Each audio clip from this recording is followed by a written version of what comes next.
শালা রে রাস্তায় মোবাইল টিপতে গেল আজকে মাইন্ড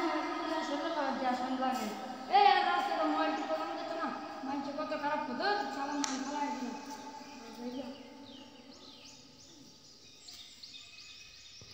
শালার মানুষ কিন্তু ডেশন খেয়ে গেল মানুষের কাজে লাগে পারে আমরা গরিব মানুষ এরকম কি করে আমাদের মোবাইল সোবাইল নাই আমি কীভাবে না দেখে মানুষের জিতনা খেলা গরিব মানুষ খেলা গরিব মানুষ দেখতে খালি অপমান করে যায় তারা দেখে তাকে দেখে মোবাইল আছে এরকম করার বেটা আমরা দুজন কত ভিডিও বানাই সানি ভিডিও বানাই লাইক কমেন্ট শেয়ার করে লাগবো লাইক কমেন্ট শেয়ার ফলো করে দিবে লেগেছিলেন দর্শক ঘুরে করে দিন যে বন্ধুরা ভিডিওটা ভালো লাগে লাইক কমেন্ট করে দিন হ্যাঁ বন্ধুরা ভিডিওটা দেখে মজা আমার বহুত ভালো লাগছে ভিডিওটা ধন্যবাদ রইল।